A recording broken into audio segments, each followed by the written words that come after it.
Welcome to our commerce class room. ഈ വീഡിയോയിലൂടെ നമ്മൾ പരിശോധിക്കാനും മനസ്സിലാക്കാനുമായിട്ട് ശ്രമിക്കുന്നത് ആരൊക്കെയാണ് ന്യൂ ഇഷ്യൂ മാർക്കറ്റിലെ ഇന്റർമീഡിയറീസ് എന്നുള്ളതാണ്. അപ്പോൾ നമുക്ക് 7 ഇന്റർമീഡിയറീസിനെ കുറിച്ചാണ് നമുക്ക് പ്രധാനമായിട്ട് ഇതിനകത്ത് പഠിക്കാനുള്ളത്. Merchant bankers, underwriters to the issue, registrar to the issue, brokers to the issue, banker to the issue, syndicate member to the issue and depositories. ഈ 7 പേരെ കുറിച്ചുമാണ് വിശദമായി ഈ വീഡിയോയിലൂടെ നമ്മൾ മനസ്സിലാക്കാനായിട്ട് പോകുന്നത്. അപ്പോൾ ഇതോടെ പേരുകളെല്ലാം ഓർത്തു വെക്കുക. മർച്ചന്റ് ബാങ്കറിനെ നമുക്ക് എന്തെന്ന് വിളിക്കാം? മാനേജർ ടു ദ ഇഷ്യൂ എന്ന് വിളിക്കാം. രണ്ടാമത്തെ ആൾ അണ്ടർ റൈറ്റർ ആണ്. അണ്ടർ റൈറ്റിംഗ് എന്താണെന്നൊക്കെ നമ്മൾ പഠിച്ചിട്ടുണ്ടായിരുന്നു. അടുത്ത രജിസ്ട്രാർ ആൻഡ് ഷെയർ ട്രാൻസ്ഫർ, അതിനെ ആർ ടി ഏജൻസ് എന്നൂടെ വിളിക്കുന്നുണ്ട്. അവരെ നമുക്ക് വേറെ എന്തുകൂടെ വിളിക്കാം? രജിസ്ട്രാർ ടു ദ ഇഷ്യൂ എന്ന് വിളിക്കാം. Brokers to the issue, banker to the issue, syndicate member and depository. ഇവരെല്ലാം പേര് എളുപ്പം പഠിക്കാനായിട്ട് 2 ഇഷ്യൂ ചേർത്ത് പഠിച്ചു എന്നോർത്തും കുഴപ്പമില്ല.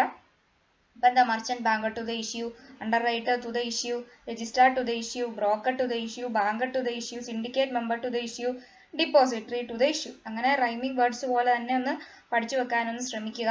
നമുക്ക് വിശദമായിട്ട് ഇവരുടെ ഓരോരുത്തരുടെയും പ്രത്യേകതകൾ എന്തൊക്കെയാണെന്ന് പരിശോധിക്കാം. ആദ്യം തന്നെ മർച്ചന്റ് ബാങ്കർ അഥവാ മാനേജർ ടു ദ ഇഷ്യൂ. ഈ പബ്ലിക് സബ്സ്ക്രിപ്ഷനെ സംബന്ധിച്ചിട്ടുള്ള അല്ലെങ്കിൽ ഇഷ്യൂ മാനേജ്മെന്റിനെ സംബന്ധിച്ചിട്ടുള്ള ഏറ്റവും പ്രധാനപ്പെട്ട കാര്യങ്ങളെല്ലാം ചെയ്യുന്നതും അതിനകത്ത് കംപ്ലീറ്റ്ലി എൻഗേജ്ഡ് ആയിട്ടിരിക്കുന്നതുമായിട്ടുള്ള വ്യക്തികളാണ് മർച്ചന്റ് ബാങ്കേഴ്സ് എന്ന് പറയുന്നത്. മർച്ചന്റ് ബാങ്കർ മീൻ എനി പേഴ്സൺ, അതൊരു വ്യക്തിയാവാം, ഓർ ഇൻസ്റ്റിറ്റ്യൂഷൻ, അതൊരു സ്ഥാപനമാവാം, who engaged in the business of issue management, either by making arrangement for selling or buying or subscribing to the security as manager, consultant, advisor, or rendering corporate advisory services in relation to such issue management. അപ്പോൾ merchant banker എന്ന് പറഞ്ഞിട്ടുണ്ടെങ്കിൽ ഒരു വ്യക്തിയാവാം, person ആവാം. അവരെന്തിലാണ് engage ചെയ്തിരിക്കുന്നത്? Business of issue management. ഷെയറുകൾ issue ചെയ്യുന്ന ബിസിനസ്സിലാണ് അവർ എൻഗേജ് ചെയ്തിരിക്കുന്നത്. അവർ എന്തൊക്കെ കാര്യത്തിനാണ് അറേഞ്ച്മെന്റുകൾ വരുത്തുന്നത്? സെക്യൂരിറ്റികൾ സെല്ല് ചെയ്യാനുള്ള അറേഞ്ച്മെന്റുകൾ ചെയ്യും, സെക്യൂരിറ്റികൾ വാങ്ങിക്കാനുള്ള അറേഞ്ച്മെന്റ് ചെയ്യും, സെക്യൂരിറ്റികൾ സബ്സ്ക്രൈബ് ചെയ്യാനുള്ള അറേഞ്ച്മെന്റുകൾ ഇവർ ചെയ്യും. മാത്രമല്ല ഇവർ ആരൊക്കെയായിട്ട് പ്രവർത്തിക്കും? ഒരു മാനേജറായിട്ട് പ്രവർത്തിക്കുന്നുണ്ട്, ഒരു കൺസൾട്ടന്റ് ആയിട്ട് പ്രവർത്തിക്കാം, നമുക്ക് അവരുടെ അടുത്ത് പോയി കൺസൾട്ടൻസി സർവീസ് എല്ലാം ചോദിക്കാം, ഒരു അഡ്വൈസറായിട്ട് പ്രവർത്തിക്കാം, അവരുടെ ഉപദേശങ്ങളൊക്കെ തേടാം. അല്ലെങ്കിൽ ഇഷ്യൂ മാനേജ്മെന്റുമായി ബന്ധപ്പെട്ട എല്ലാ കോർപ്പറേറ്റ് അഡ്വൈസറി സർവീസുകളും നൽകുന്ന വ്യക്തികളെയും മർച്ചന്റ് ബാങ്കർ എന്നാണ് നമ്മൾ വിളിക്കുന്നത്. മർച്ചന്റ് ബാങ്കർ എന്നൊക്കെ പല സ്ഥലങ്ങളിൽ നമ്മൾ കേട്ടിട്ടുണ്ടായിരുന്നു. അപ്പോൾ ആരാണ് ഈ മർച്ചന്റ് ബാങ്കർ എന്ന് പറഞ്ഞാൽ?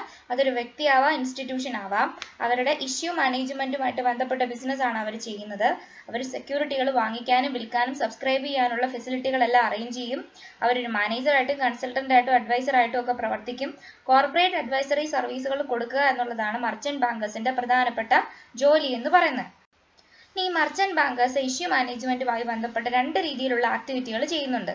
ഒന്നാമത്തെ activity pre issue management activity, രണ്ടാമത്തത് പോസ്റ്റ് ഇഷ്യൂ മാനേജ്മെന്റ് ആക്ടിവിറ്റി. ഇങ്ങനെ 2 കാര്യങ്ങൾ മർച്ചന്റ് ബാങ്കേഴ്സ് ചെയ്യുന്നുണ്ട്.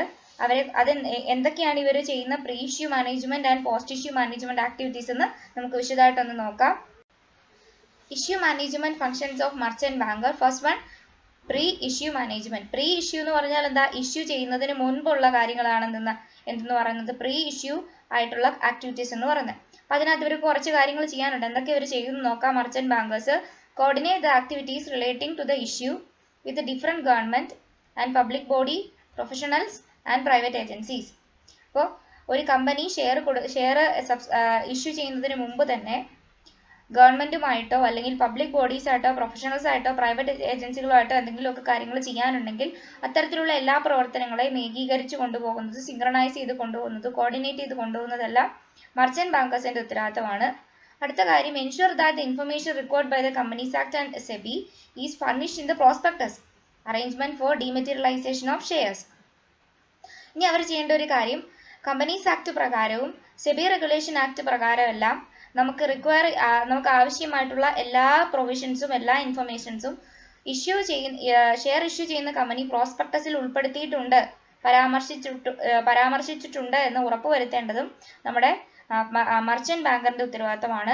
കമ്പനീസ് ആക്ട് പ്രകാരമുള്ള നിബന്ധനകളും സെബി പറയുന്ന നിബന്ധനകളും എല്ലാം നമ്മൾ ഈ പ്രോസ്പെക്ടസിൽ തയ്യാറാക്കി വെച്ചിട്ടുണ്ട്. ആ ഇൻഫർമേഷൻസ് എല്ലാം ഫർണിഷ് ചെയ്തിട്ടുണ്ടെന്ന് ഉറപ്പുവരുത്തിക്കോണം? നമ്മുടെ മർച്ചന്റ് ബാങ്കർ ഉറപ്പുവരുത്തിക്കോണം. മാത്രമല്ല ഈ ഷെയറുകളെ ഡീമെറ്റീരിയലൈസ് ചെയ്യേണ്ട കാര്യങ്ങൾ ചെയ്യുന്നതും അറേഞ്ച്മെന്റ്സ് എല്ലാം ചെയ്യുന്നതും ആരാണ്? Merchant banker. ഡീമെറ്റീരിയലൈസേഷൻ എന്ന് പറഞ്ഞാൽ എന്താ? ഒരു ഫിസിക്കൽ ഫോമിൽ ഇരിക്കുന്ന ഒരു സാധനത്തിന് വെർച്വൽ ഫോമിലോട്ട് മാറ്റുക, ഡിജിറ്റലൈസ് ചെയ്ത് മാറ്റുക.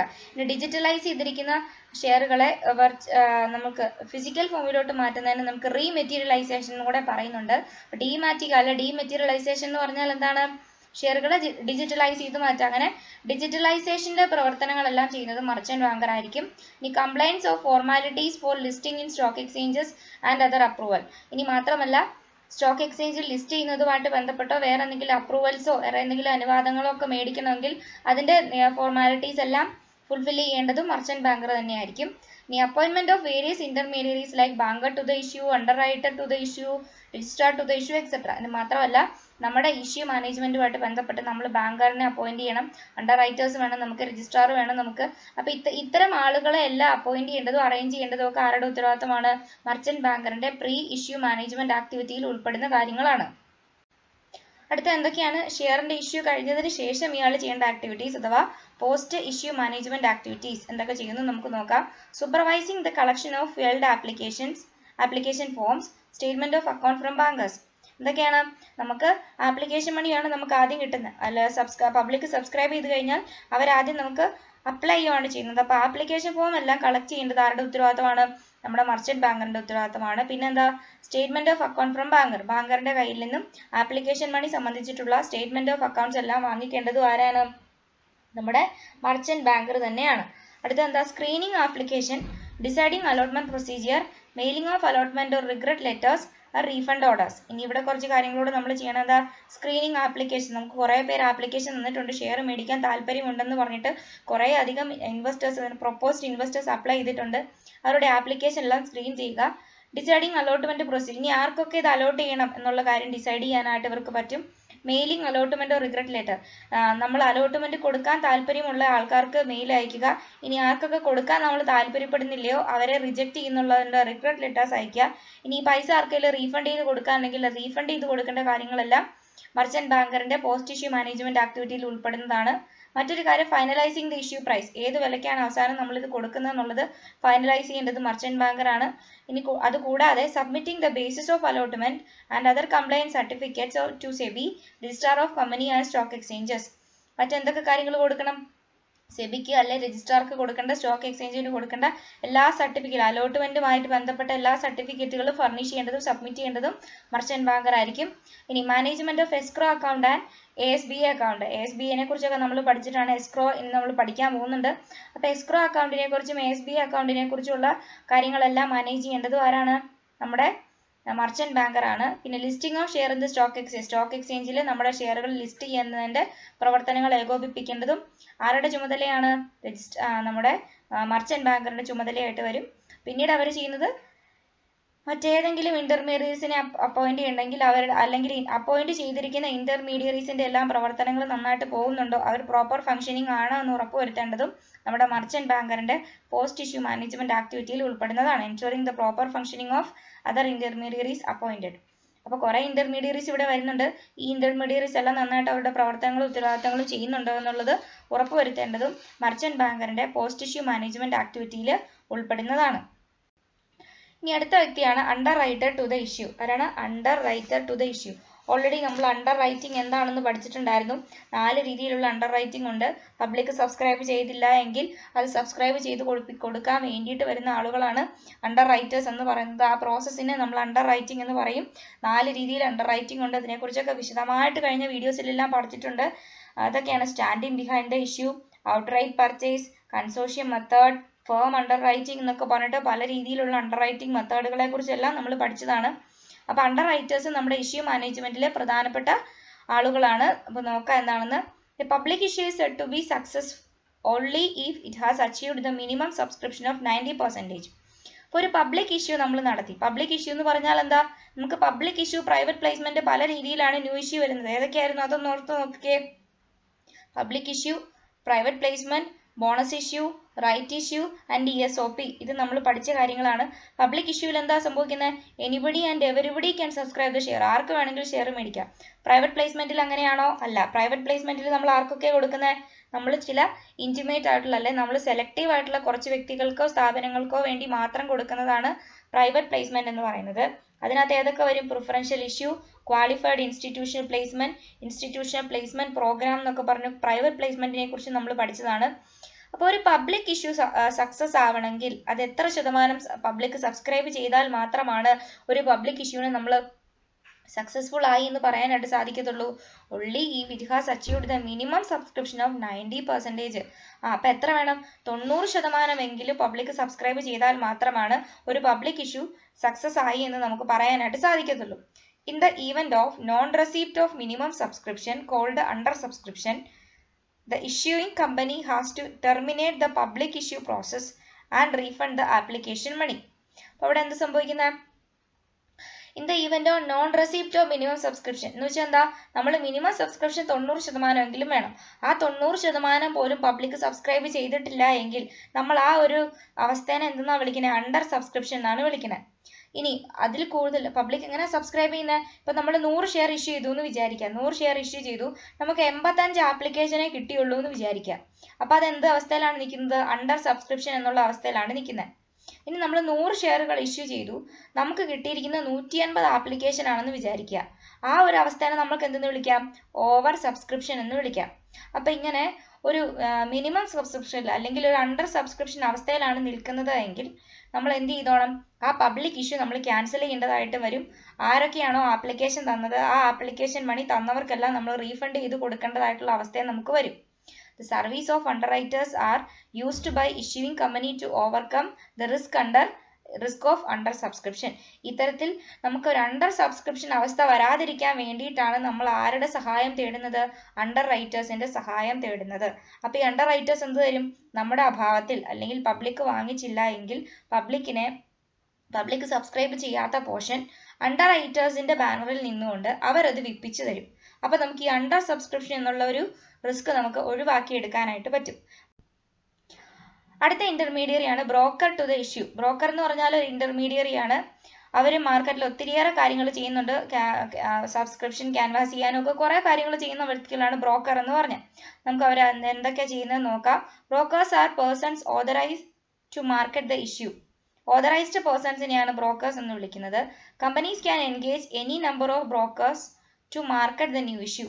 കമ്പനിക്ക് പുതിയ ഇഷ്യൂവിനെ മാർക്കറ്റ് ചെയ്യാൻ വേണ്ടിയിട്ട് എത്ര വേണമെങ്കിലും ബ്രോക്കേഴ്സിനെ അപ്പോയിന്റ് ചെയ്യുക അല്ലെങ്കിൽ എത്ര വേണമെങ്കിലും ബ്രോക്കേഴ്സിനെ സമീപിക്കാവുന്നതാണ്. The brokers may engage sub brokers and they send their own circulars and application to the client and follow up the work for canvassing the subscription. ഇനി ബ്രോക്കേഴ്സ് ആരെ അപ്പോയിന്റ് ചെയ്യും? സബ് ബ്രോക്കേഴ്സിനെ അപ്പോയിന്റ് ചെയ്യും. അവർക്ക് എന്ത് കൊടുക്കും? സർക്കുലറും കാര്യങ്ങളും ആപ്ലിക്കേഷൻസും എല്ലാം കൊടുക്കും. എന്നിട്ട് ഈ പബ്ലിക് സബ്സ്ക്രിപ്ഷന് വേണ്ടിയിട്ട് പബ്ലിക്കിനെ ക്യാൻവാസ് ചെയ്യാനുള്ള പ്രവർത്തനങ്ങളെല്ലാം ഏകീകരിക്കുന്നതും അത്തരത്തിലുള്ള പ്രവർത്തനങ്ങളെല്ലാം ചെയ്യുന്നതും ആരാണ്? ബ്രോക്കേഴ്സ് ആയിരിക്കും. Brokers to the issue are not compulsory for public issue but their expertise and contact with investors could be used for marketing the issue. ഈ ബ്രോക്കേഴ്സിന്റെ സേവനം പബ്ലിക് ഇഷ്യൂവിനെ സംബന്ധിച്ച് വലിയ പ്രാധാന്യമുള്ളതല്ല, കമ്പൽസറി നിർബന്ധമൊന്നുമില്ല. പക്ഷേ ഈ ബ്രോക്കേഴ്സ് കുറെ കാലമായിട്ട് ഈ മാർക്കറ്റ് പാർട്ടിസിപ്പന്റ് ആണ്, ഇവിടെ മാർക്കറ്റിൽ നിന്നുകൊണ്ട് കുറെ കാര്യങ്ങളൊക്കെ ചെയ്യുന്നതും ഇത്തരത്തിലുള്ള ഷെയറിന്റെ വാങ്ങലും വിൽക്കലും സബ്സ്ക്രിപ്ഷനുമായി സംബന്ധിച്ചിട്ടുള്ള എക്സ്പെർട്ടൈസ് ആയിട്ടുള്ള വ്യക്തികളും ആയതുകൊണ്ട് അവരുടെ ആ എക്സ്പെർട്ടൈസ് നമുക്ക് ഉപകാരപ്പെടുത്തി എടുക്കാനായിട്ട് സാധിക്കും. അതുകൊണ്ട് ബ്രോക്കേഴ്സും നമ്മുടെ ഇഷ്യൂയെ സംബന്ധിച്ചിടത്തോളം പ്രാധാന്യമുള്ളതാണ്. Remuneration to the broker and terms and conditions of brokerage is fixed by SEBI. ഇനി നമ്മൾ ഈ ബ്രോക്കേഴ്സിന് കൊടുക്കുന്ന റെമ്യൂണറേഷനും അവരുടെ പ്രവർത്തനങ്ങൾക്ക് ആവശ്യമായിട്ടുള്ള ടേംസ് ആൻഡ് കണ്ടീഷൻസും ഒക്കെ ഇനി ബ്രോക്കറേജ് കൊടുക്കുന്നത് സംബന്ധിച്ചുള്ള ബ്രോക്കേഴ്സിന് നമ്മൾ കൊടുക്കുന്ന റെമ്യൂണറേഷന് വിളിക്കുന്ന പേരാണ് ബ്രോക്കറേജ്. അപ്പൊ ഇവർക്ക് കൊടുക്കുന്ന ബ്രോക്കറേജ് ഒക്കെ സെബി ആണ് ഫിക്സ് ചെയ്ത് വെച്ചിരിക്കുന്നത്. ഇപ്പൊ ജിയോജിത്ത് ഇൻസ്റ്റിറ്റ്യൂഷൻസ് ഒക്കെ ജിയോജിത്ത് ഫിനാൻഷ്യൽ സർവീസ് ഒക്കെ ഇതിനകത്ത് പ്രധാനപ്പെട്ട ബ്രോക്കേഴ്സ് ഒക്കെ ആയിട്ടാണ് പ്രവർത്തിക്കുന്നത്. കുറച്ച് എക്സാമ്പിൾസ് അവിടെ കൊടുത്തിട്ടുണ്ട്, സാധിക്കുന്നത് പോലെ അതൊക്കെ ഒന്ന് പഠിച്ചു വെക്കുക. അപ്പൊ ബ്രോക്കേഴ്സ് എന്ന് പറഞ്ഞാൽ ന്യൂ ഇഷ്യൂവിനെ മാർക്കറ്റ് ചെയ്യാൻ വേണ്ടിയിട്ട് നമ്മളെ സഹായിക്കുന്ന വ്യക്തികളാണ് ബ്രോക്കേഴ്സ്. ബ്രോക്കേഴ്സിനെ അപ്പോയിന്റ് ചെയ്യുക എന്നുള്ളത് കമ്പനിയെ സംബന്ധിച്ചിടത്തോളം വലിയ കമ്പൽസറി ആയിട്ടുള്ള കാര്യമല്ല. പക്ഷെ ബ്രോക്കേഴ്സ് ഈ മേഖലയിൽ പ്രാവീണ്യമുള്ള വ്യക്തികളായതുകൊണ്ട് അവരുടെ എക്സ്പെർട്ടൈസ് സർവീസ് നമ്മുടെ ഇഷ്യൂവിനെ മാർക്കറ്റ് ചെയ്യാൻ വേണ്ടിയിട്ട് നമുക്ക് ഉപയോഗിക്കാവുന്നതാണ്. ബ്രോക്കേഴ്സിന് നമ്മൾ കൊടുക്കാമെന്ന് പറഞ്ഞിരിക്കുന്ന റെമ്യൂണറേഷനും കാര്യങ്ങളും എല്ലാം സെബി ആയിരിക്കും ഫിക്സ് ചെയ്ത് വെക്കുന്നത്. അടുത്തത് രജിസ്ട്രാർ ടു ദ ഇഷ്യൂ അഥവാ registrar and share transfer agents അല്ലെങ്കിൽ RT ഏജന്റ്സ് എന്ന് വിളിക്കാം. Registrar to the issue. RT agents plays a significant role in public issue along with the lead managers. Lead മാനേജേഴ്സിനോടൊപ്പം തന്നെ നിന്ന് പ്രവർത്തിക്കുന്ന വ്യക്തികളാണ് RT ഏജൻസ് അഥവാ registrar to the issue. Registrars are persons appointed in connection with lead manager to assist the issue management function. ഒരു കമ്പനിയുടെ issue management പ്രോപ്പറായിട്ട് നടത്താൻ വേണ്ടിയിട്ട് ലീഡ് മാനേജേഴ്സിനോടൊപ്പം നമ്മൾ അപ്പോയിന്റ് ചെയ്യുന്ന വ്യക്തികളാണ് registrar. Their work related to pre-issue management, management during the currency of issue, pre-allotment work and post-allotment work. അപ്പോൾ രജിസ്ട്രാറിന്റെ അല്ലെങ്കിൽ രജിസ്ട്രാർ ടു ദ ഇഷ്യൂവിന്റെ പ്രവർത്തനങ്ങൾ എവിടെയൊക്കെയാണ് നമുക്ക് ഉപകാരപ്പെടുത്തിയെടുക്കാനായിട്ട് സാധിക്കുന്നത്? പ്രീ ഇഷ്യൂ മാനേജ്മെന്റ് വരുന്ന ആക്ടിവിറ്റീസിൽ എടുക്കാം. ഇനി കറൻസി ഇഷ്യൂമായിട്ട് ബന്ധപ്പെട്ട് വരുന്ന കാര്യങ്ങളിൽ ഇവരുടെ സർവീസ് നമുക്ക് ആവശ്യമായിട്ട് വരും. അലോട്ട്മെന്റ് വർക്ക് പ്രീ അലോട്ട്മെന്റ് വർക്കിലും പോസ്റ്റ് അലോട്ട്മെന്റ് വർക്കിലും ഡ്യൂറിംഗ് ദ അലോട്ട്മെന്റ് പ്രോസസ്സിംഗിലും എല്ലാം രജിസ്ട്രാറിന്റെ സേവനം നമുക്ക് വളരെയധികം അത്യാവശ്യമാണ്. It is their duty to collect the application forms from the banker to the issue, process them for the allotment and issue certificate of allotment.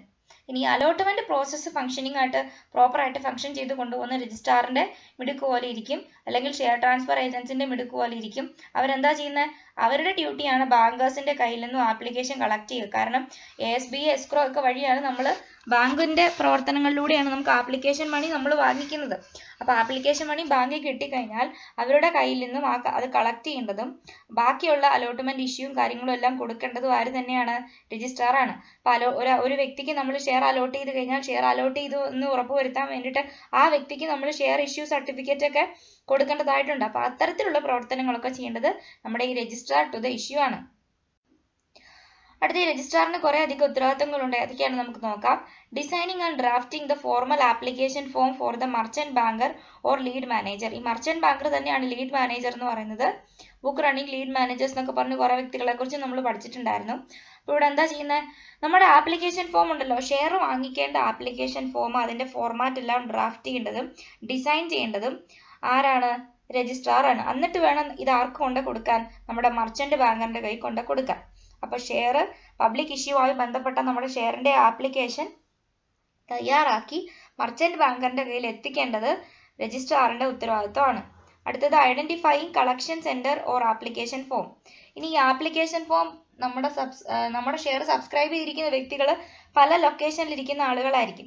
ആ പല ലൊക്കേഷനിൽ ഇരിക്കുന്ന വ്യക്തികളിൽ നിന്നും ഒരു സിംഗിൾ കളക്ഷൻ സെന്ററിലേക്ക് ഇത് എത്തിക്കേണ്ടതും പലരുടെ കയ്യിൽ നിന്നും ആപ്ലിക്കേഷൻ ഫോമുകൾ പല സ്ഥലത്തു നിന്ന് കളക്ട് ചെയ്യേണ്ടതുമായിട്ടുള്ള ഉത്തരവാദിത്തം രജിസ്ട്രാറിന്റെ ആയിരിക്കും. ഇനി ഓപ്പണിംഗ് കളക്ഷൻ അക്കൗണ്ട്സ് വിത്ത് ബാങ്ക്. ഇനി ആപ്ലിക്കേഷൻ മണി കിട്ടിക്കഴിഞ്ഞാൽ ആ ആപ്ലിക്കേഷൻ മണി സ്വീകരിക്കാനുള്ള അക്കൗണ്ടുകൾ ബാങ്ക് വഴി ഓപ്പൺ ചെയ്യേണ്ട ഉത്തരവാദിത്തം രജിസ്ട്രാറുടെ ആയിരിക്കും. Collecting the application form from the bank. ഇനി ബാങ്കിൽ കിട്ടിയ ആപ്ലിക്കേഷൻ എല്ലാം കളക്ട് ചെയ്യേണ്ടത് ആരുടെ ഉത്തരവാദിത്തമാണ്? രജിസ്ട്രാറുടെ ഉത്തരവാദിത്തമാണ്. ഇനി കിട്ടിയ ആപ്ലിക്കേഷൻ ഫോം അതിനെ സ്ക്രൂട്ടിനൈസ് ചെയ്യേണ്ടത്. സ്ക്രൂട്ടിനൈസ് ചെയ്യാന്ന് പറഞ്ഞാൽ എന്താ? സൂക്ഷ്മ പരിശോധന നടത്തേണ്ടതും ഇവരെയൊക്കെ സ്വീകരിക്കണോ വേണ്ടതെന്ന് ഡിസൈഡ് ചെയ്യത്തക്ക രീതിയിൽ അതിനെല്ലാം നന്നായിട്ട് സ്ക്രൂട്ടിനൈസ് ചെയ്യേണ്ട ഉത്തരവാദിത്തം രജിസ്ട്രാറുടേതാണ്. Informing the merchant banker and company of the total subscription. ഇനി എത്ര പേര് ഷെയർ മേടിച്ചു, എത്ര ആപ്ലിക്കേഷൻ കിട്ടി എന്നുള്ള വിവരങ്ങളെല്ലാം മർച്ചന്റ് ബാങ്കറിനെയും കമ്പനിയെയും അറിയിക്കേണ്ടത് രജിസ്ട്രാർ ആയിരിക്കും. Preparing allotment register. ഇനി ആപ്ലിക്കേഷൻ എല്ലാം കഴിഞ്ഞു, ആപ്ലിക്കേഷന്റെ സ്ക്രൂട്ടിനി കഴിഞ്ഞാൽ ആർക്കൊക്കെ ഇത് അലോട്ട് ചെയ്യണമെന്നുള്ളത് തീരുമാനിച്ച് ഒരു അലോട്ട്മെന്റ് രജിസ്റ്റർ പ്രിപ്പയർ ചെയ്യേണ്ടതും രജിസ്ട്രാർ ആണ്. Finalising the allotment as per the basis approved by the stock exchange. ഇനി അലോട്ട്മെന്റ് മൊത്തത്തിൽ ഫൈനലൈസ് ചെയ്യേണ്ടത് സെബി പറയുന്ന അനുസരിച്ചോ അല്ലെ സ്റ്റോക്ക് എക്സ്ചേഞ്ച് പറയുന്നത് അനുസരിച്ച് അലോട്ട്മെന്റ് ഫൈനലൈസ് ചെയ്യേണ്ടത് രജിസ്ട്രാറിന്റെ ഉത്തരവാദിത്തമായിരിക്കും. Ensuring that the corporate actions for crediting of share to the demat account of the application is done. Demat എന്ന് പറഞ്ഞാൽ എന്താ? ഡിമെറ്റീരിയലൈസേഷൻ സംഭവിക്കും. Dematerialisation of share and accounts ആണ് ഇവിടെ പറയുന്നത്. അപ്പൊ എന്താ സംഭവിക്കുന്നത്? ഷെയറുകളെ ക്രെഡിറ്റ് ചെയ്യേണ്ടതും ആർക്കൊക്കെയാണ് കൊടുക്കേണ്ടതെന്നുള്ളതെല്ലാം ഫൈനലൈസ് ചെയ്യേണ്ടതും അതിന്റെ ഡിമെറ്റീരിയലൈസേഷൻ കാര്യങ്ങളെല്ലാം ചെയ്യേണ്ടതും രജിസ്ട്രാർ ആയിരിക്കും. Printing and refund orders and letter of allotment. ആർക്കൊക്കെ നമ്മൾ ഷെയറുകൾ അലോട്ട് ചെയ്യാൻ തീരുമാനിച്ചിരിക്കുന്നോ ആ അലോട്ട്മെന്റിന്റെ ലെറ്റർ തയ്യാറാക്കേണ്ടതും ആരെയൊക്കെയാണോ നമ്മൾ റിജക്ട് ചെയ്യുന്നത് അവർക്കെല്ലാം റിഗ്രറ്റ് ലെറ്റേഴ്സ് അയക്കേണ്ടതും ഇനി അവർക്ക് റീഫണ്ടിന്റെ ഓർഡർ കൊടുക്കേണ്ടത് പ്രിന്റ് ചെയ്യേണ്ടതും എല്ലാം രജിസ്ട്രാർ ആയിരിക്കും. Submitting all statement to the company for their final approval. ഇനി ഫൈനൽ അപ്രൂവലിന് വേണ്ടിയിട്ട് തയ്യാറാക്കേണ്ട എല്ലാ സ്റ്റേറ്റ്മെന്റുകളുടെ ഉത്തരവാദിത്തം രജിസ്ട്രാറുടേതായിരിക്കും. പിന്നെ എന്താണ്? Printing registrar of member. ഒരു മെമ്പേഴ്സിന്റെ ലിസ്റ്റ് തയ്യാറാക്കേണ്ടത് രജിസ്ട്രാർ ആയിരിക്കും. Helping the company in getting the shares listed. അപ്പൊ കമ്പനി അവസാനം ഒരു ഷെയർ ലിസ്റ്റ് ചെയ്യാൻ സഹായിക്കേണ്ടതും ആരാ? കമ്പനീനെ ഷെയർ ലിസ്റ്റ് ചെയ്യാൻ സഹായിക്കേണ്ടതും ഈ രജിസ്ട്രാറിന്റെ പരിധിയിൽ വരുന്ന കാര്യങ്ങളാണ്. അടുത്ത വ്യക്തിയാണ് banker to the issue. Share application banker to the issue collect the application form and money in cash, check or ASBA. അപ്പോൾ ബാങ്കറിന്റെ ഉത്തരവാദിത്തം എന്താണ്? ബാങ്കറാണ് ആപ്ലിക്കേഷൻ ഫോം കളക്ട് ചെയ്യുന്നതും ആ ആപ്ലിക്കേഷൻ ഫോമിനോടൊപ്പം ഷെയർ വാങ്ങിക്കാൻ ഉദ്ദേശിക്കുന്ന വ്യക്തികൾ തന്നിരിക്കുന്ന ആപ്ലിക്കേഷൻ മണി സ്വീകരിക്കേണ്ടതും ബാങ്കുകാരാണ്. ഏതൊക്കെ രീതിയിൽ ആ ആപ്ലിക്കേഷൻ മണി സ്വീകരിക്കാം? ചിലർ ക്യാഷ് ആയിട്ട് കൊടുക്കും, സ്വീകരിക്കാം. ചിലർ ചെക്കായിട്ടായിരിക്കും ആപ്ലിക്കേഷൻ മണി കൊടുക്കുന്നത്, അത് സ്വീകരിക്കാം. ചിലർ ASBA ആയിട്ടായിരിക്കും കൊടുക്കുന്നത്. ASBA എന്ന് പറഞ്ഞാൽ എന്താ? Application supported by blocked amount. Application supported by blocked amount. അതെന്താ? നമ്മൾ ഫൈനൽ അലോട്ട്മെന്റ് കിട്ടിക്കഴിഞ്ഞാൽ ആപ്ലിക്കേഷൻ മണി നമ്മുടെ അക്കൗണ്ടിൽ നിന്ന് ഡെബിറ്റ് ആവാനുള്ള ഒരു പ്രൊവിഷൻ നമ്മുടെ അക്കൗണ്ട് ഹോൾഡർക്ക് ഉപയോഗിക്കുക. അതിനെയാണ് ASBA എന്ന് പറയുന്നത്. അപ്പോൾ ബാങ്കറിന്റെ ഉത്തരവാദിത്വം എന്താണ്? ബാങ്കിലേക്കാണ് ഈ ആപ്ലിക്കേഷൻ മണി എല്ലാം വരുന്നത്. ആപ്ലിക്കേഷൻ ഫോം വരുന്നതും ബാങ്കിലേക്ക് തന്നെയാണ്. അപ്പോൾ ഈ ബാങ്കിൽ വരുന്ന ആപ്ലിക്കേഷൻ ഫോമും ആപ്ലിക്കേഷൻ മണിയും എല്ലാം കളക്ട് ചെയ്ത് സൂക്ഷിച്ചു വെക്കേണ്ടത് ബാങ്കർ ടു ദ ഇഷ്യൂവിന്റെ ഉത്തരവാദിത്തമാണ്. Depending on the size of the issue there may be many collection centres and many bankers. ഇനി നമുക്ക് ഒത്തിരി കളക്ഷൻ സെന്റർ, നമ്മൾ ചെയ്യുന്നത് ഒരു ബൾക്ക് സബ്സ്ക്രിപ്ഷൻ ആണെന്ന് വിചാരിക്കുക, അല്ലെ ബൾക്ക് പബ്ലിക് ഇഷ്യൂ ആണെന്ന് വിചാരിക്കുക. അപ്പോൾ ആ സമയത്ത് നമുക്ക് ഒരു ബാങ്ക് മാത്രമല്ല ഉണ്ടാകത്തുള്ളൂ, ഒന്നിൽ കൂടുതൽ ബാങ്കുകൾ നമുക്ക് അവിടെ ഉണ്ടായിരിക്കും. അപ്പോൾ ഒത്തിരി ബാങ്കുകൾ വന്നാൽ എന്താണ്? ഒത്തിരി കളക്ഷൻ സെന്റേഴ്സ് ഉണ്ടായിരിക്കും, ഒത്തിരി ബാങ്കേഴ്സും അവിടെ ഉണ്ടായിരിക്കും. They are appointed in consultation with lead managers. അപ്പോൾ ഇവരെ എങ്ങനെയാണ് നമ്മൾ അപ്പോയിന്റ് ചെയ്യുന്നത്? ലീഡ് മാനേജേഴ്സിന്റെ അനുവാദത്തോടു കൂടിയായിരിക്കും നമ്മൾ ഈ ബാങ്കർ ടു ദ ഇഷ്യൂവിനെ നമ്മൾ അപ്പോയിന്റ് ചെയ്യുന്നത്. Infrastructure facilities available, manpower, past experience, location of branches, efficiency and cost effectiveness etcetera are the parameters for selection of banker to the issue. ഇനി ഒരു public സബ്സ്ക്രിപ്ഷനുമായി ബന്ധപ്പെട്ട് നമ്മളൊരു ബാങ്കറിനെ select ചെയ്യുമ്പോൾ അതിനകത്ത് കുറച്ച് ക്രൈറ്റീരിയകൾ നമ്മൾ നോക്കും. എന്താണ്? Facility, infrastructure facilities available. ഒരു ബാങ്കിന്റെ ഇൻഫ്രാസ്ട്രക്ചർ ഫെസിലിറ്റീസ് എല്ലാം നമ്മൾ ചെക്ക് ചെയ്യും, നന്നായിട്ടുണ്ടെങ്കിൽ അവരെ എടുക്കാം. പിന്നെ വരുന്ന മാൻ പവർ നമ്മൾ ചെക്ക് ചെയ്യും, അത് നല്ല രീതിയിലാണ് പോകുന്നതെങ്കിൽ നമുക്ക് അവരെ സെലക്ട് ചെയ്യാം. പാസ്റ്റ് എക്സ്പീരിയൻസ് ഒക്കെ ഉള്ള വ്യക്തിയാണ്, ഇങ്ങനെ ഇഷ്യൂ മാനേജ്മെന്റുമായിട്ട് ബന്ധപ്പെട്ട് പാസ്റ്റ് എക്സ്പീരിയൻസ് ഒക്കെ ഉണ്ടെങ്കിൽ അവരെ എടുക്കാം. പിന്നെ ദ ലൊക്കേഷൻ ഓഫ് ബ്രാഞ്ചസ്, പല സ്ഥലങ്ങളിൽ ബ്രാഞ്ചുകളുള്ള ബാങ്കർ ആണെങ്കിൽ അവരെ നമുക്ക് സമീപിക്കാം. പിന്നെ എഫിഷ്യൻസി ആൻഡ് കോസ്റ്റ് ഇഫക്റ്റീവ്നെസ്, ഇത്തരത്തിലുള്ള പാരാമീറ്റേഴ്സ് എല്ലാം വെച്ചിട്ടാണ് നമ്മൾ ഒരു ബാങ്കറിനെ ഈ ഇഷ്യൂ മാനേജ്മെന്റിലേക്ക് നമ്മൾ അപ്പോയിന്റ് ചെയ്തെടുക്കുന്നത്. അപ്പൊ അത് ഓർത്തു വെക്കുക, ബാങ്കർ ടു ദ ഇഷ്യൂ. അടുത്ത വ്യക്തികളാണ് സിൻഡിക്കേറ്റ് മെമ്പേഴ്സ്. അവരെന്താ ചെയ്യുന്നത് നമുക്ക് നോക്കാം. Syndicate members are commercial or investment banks registered with RBI who also carry on the activity of underwriting in IPO. അപ്പൊ ഇവിടെ അണ്ടർറൈറ്റിംഗ് തന്നെ ചെയ്യാൻ വേണ്ടിയിട്ട് രജിസ്റ്റേർഡ് ആയിട്ട് വരുന്ന ബാങ്കുകളെയോ കൊമേഴ്ഷ്യൽ ബാങ്കുകളെയോ ഇൻവെസ്റ്റ്മെന്റ് ബാങ്കുകളെയോ ആണ് സിൻഡിക്കേറ്റ് മെമ്പേഴ്സ് എന്ന് നമ്മൾ വിളിക്കുന്നത്. അപ്പോൾ syndicate members are commercial or investment bank. Commercial ബാങ്കുകളോ ഇൻവെസ്റ്റ്മെന്റ് ബാങ്കുകളോ ആയിരിക്കും. അവർ സെബിയിൽ രജിസ്റ്റർ ചെയ്തിട്ടുണ്ടായിരിക്കും. അവരുടെ ആക്ടിവിറ്റി എന്താണ്? IPO, ഇനീഷ്യൽ പബ്ലിക് ഓഫറിംഗ് വഴി അല്ലെങ്കിൽ ബുക്ക് ബിൽഡിംഗ് ഇഷ്യൂ നടത്താനായിട്ട് അണ്ടർ റൈറ്റിംഗ് ചെയ്യാൻ വേണ്ടിയിട്ടൊക്കെ വരുന്ന ആളുകളാണ് സിൻഡിക്കേറ്റ് മെമ്പേഴ്സ് ആയിട്ട് വരുന്ന ഈ കൊമേഴ്ഷ്യൽ ബാങ്കുകളും ഇൻവെസ്റ്റ്മെന്റ് ബാങ്കുകളും. This intermediary place important role in a book build issue along with book running lead managers. അപ്പോൾ നമ്മൾ ബുക്ക് ബിൽഡിംഗ് എന്നുള്ളൊരു പ്രോസസ്സ് പഠിച്ചായിരുന്നു. ആ ബുക്ക് ബിൽഡിംഗ് പ്രോസസ്സിനെ സഹായിക്കാൻ വേണ്ടി ബുക്ക് റണ്ണിംഗ് ലീഡ് മാനേജേഴ്സിനോടൊപ്പം നിന്ന് ബുക്ക് ബിൽഡിംഗ് പ്രോസസ്സിനെ സഹായിക്കുക എന്നുള്ളതായിരിക്കും ഇവരുടെ ഏറ്റവും ഇമ്പോർട്ടൻ്റ് ആയിട്ടുള്ള ഉത്തരവാദിത്വം എന്ന് പറയുന്നത്. The book running lead manager to the issue appoints syndicate members who enter the bids of investor in the book building system. കണ്ടോ അവിടെ എന്താ സംഭവിച്ചത്? അപ്പൊ നമ്മൾ ബുക്ക് ബിൽഡിംഗിൽ പറഞ്ഞായിരുന്നു അവിടെ ബിഡുകളാണ് വിളിക്കുന്നത്. ക്യാപ് പ്രൈസ് ഉണ്ടായിരിക്കും, ഫ്ലോർ പ്രൈസ് ഉണ്ടായിരിക്കും. അതായത് ഒരു മിനിമം പ്രൈസ് ഒരു മാക്സിമം പ്രൈസ് നമ്മൾ സെറ്റ് ചെയ്യും. ആ മിനിമം പ്രൈസിന്റെയും മാക്സിമം പ്രൈസിന്റെയും ഇടയ്ക്കുള്ള ഒരു പ്രൈസ് റേഞ്ചിൽ അല്ലെങ്കിൽ ഒരു പ്രൈസ് ബാൻഡിൽ ആയിരിക്കണം ഇൻവെസ്റ്റേഴ്സ് ഷെയറിന്റെ വില നമ്മളോട് സജസ്റ്റ് ചെയ്യേണ്ടത്. അങ്ങനെ ഇവർ ഈ വിലയെല്ലാം സജസ്റ്റ് ചെയ്യുമ്പോൾ ഇങ്ങനെ ബുക്ക് ബിൽഡിംഗ് സിസ്റ്റത്തിലെ ബിഡുകളെല്ലാം സ്വീകരിക്കാനും ബുക്ക് ബിൽഡിംഗ് പ്രോസസ്സിന്റെ കാര്യങ്ങളെല്ലാം സ്മൂത്ത് ആയിട്ട് നടത്താനും വേണ്ടിയിട്ടാണ് സിൻഡിക്കേറ്റ് മെമ്പേഴ്സിനെ നമ്മൾ book running lead managers appoint ചെയ്യുന്നത്. Syndicate members work as intermediary for issuer and buyers of the IPO stock.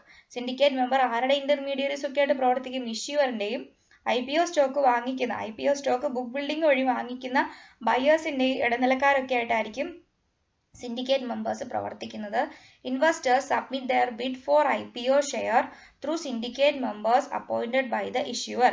ഇനി ഷെയർ വാങ്ങിക്കാൻ താല്പര്യമുള്ള വ്യക്തികൾ IPO വഴി നമ്മൾ ബിഡുകൾ സബ്മിറ്റ് ചെയ്യുമ്പോൾ ആർക്കാണ് ബിഡുകൾ കൊടുക്കേണ്ടത്? നേരിട്ട് കൊണ്ടേ ബുക്ക് റണ്ണിംഗ് ലീഡ് മാനേജേഴ്സിനും അല്ലെ കമ്പനിക്കോ അല്ല കൊടുക്കേണ്ടത്. ഇത്തരത്തിൽ നമ്മൾ അപ്പോയിന്റ് ചെയ്യുന്ന സിൻഡിക്കേറ്റ് മെമ്പറിന്റെ കയ്യിലോട്ടാണ് ഇത് എത്തിക്കേണ്ടത്. They are also known as the members of the syndicate. അവരെ നമുക്ക് വേണം members of the syndicate എന്നൂടെ വിളിക്കാം. The members of the syndicate circulate copies of red herring prospectus along with the bid cum application form to the potential investor. അപ്പോൾ ഈ red herring prospectus എന്ന് പറഞ്ഞാൽ എന്താ? Red herring പ്രോസ്പെക്ടസിൽ എന്തുണ്ടായിരിക്കത്തില്ല? നമ്മൾ ഷെയറിന്റെ വില ഒരിക്കലും ഉണ്ടാകത്തില്ല. ബാക്കി വിവരങ്ങളെല്ലാം കാണാൻ ഷെയറിന്റെ വില മാത്രമില്ല. കാരണം എന്താ? ഷെയറിന്റെ വില നമ്മൾ എങ്ങനെയാണ് തീരുമാനിക്കുന്നത്? ബുക്ക് ബിൽഡിംഗ് പ്രോസസ്സ് വഴി ബിഡുകളെല്ലാം സ്വീകരിച്ച് ഏറ്റവും കൂടുതൽ ആൾക്കാർ പറഞ്ഞിരിക്കുന്ന വില ഏതാണോ അതായിരിക്കും നമ്മൾ ബുക്ക് ബിൽഡിംഗ് ആയിട്ട് സെറ്റ് ചെയ്ത് വെക്കുന്നത്. അപ്പോൾ ഈ റെഡ് ഹെറിംഗ് പ്രോസ്പെക്ടസിന്റെ കോപ്പി സർക്കുലേറ്റ് ചെയ്യുക മാത്രമല്ല, റെഡ് ഹെറിംഗ് പ്രോസ്പെക്ടസിന്റെ കൂടെ എന്തും കൂടെ ഉണ്ടായിരിക്കും? ആപ്ലിക്കേഷൻ ഫോമും കൂടെ ഉണ്ടായിരിക്കും. ഷെയർ വാങ്ങിക്കേണ്ട ആപ്ലിക്കേഷൻ ഫോമും കൂടെ നമ്മൾ അറ്റാച്ച് ചെയ്ത് കൊടുത്തിട്ടുണ്ടായിരിക്കും. അപ്പോൾ ഇത്തരം കാര്യങ്ങളെല്ലാം ചെയ്യുന്നതാണ് ആരുടെ പരിപാടി? സിൻഡിക്കേറ്റ് മെമ്പറിന്റെ പരിപാടി.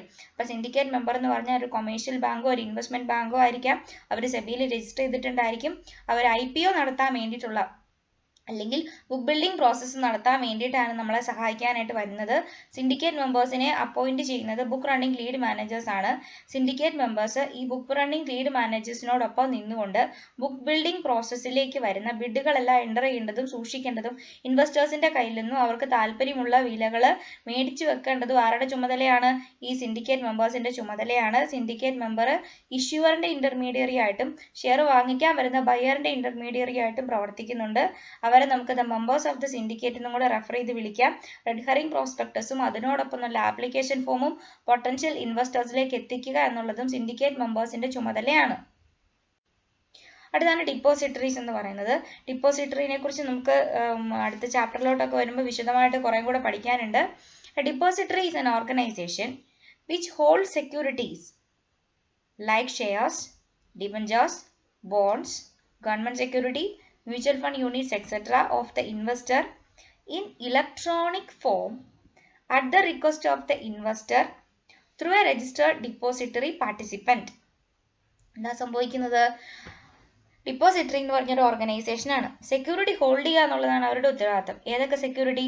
ഷെയറുകൾ, ഡിബഞ്ചറുകൾ, ബോണ്ടുകൾ, ഗവൺമെന്റ് സെക്യൂരിറ്റികൾ, മ്യൂച്വൽ ഫണ്ടുകൾ, ഇതെല്ലാം ഇലക്ട്രോണിക് ഫോമിൽ ഇൻവെസ്റ്ററിന്റെ റിക്വസ്റ്റ് പ്രകാരം ഇതൊക്കെ ഇലക്ട്രോണിക് ഫോമിൽ കീപ്പ് ചെയ്ത് വെക്കുക എന്നുള്ളതാണ് ഡിപ്പോസിറ്ററിയുടെ ഉത്തരവാദിത്തം.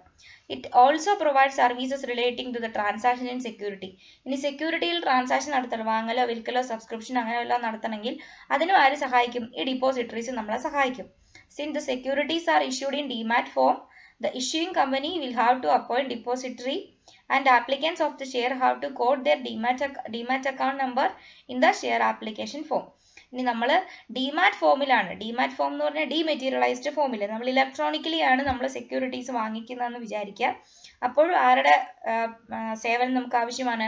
ഡിപ്പോസിറ്ററിയുടെ സേവനം ആവശ്യമാണ്.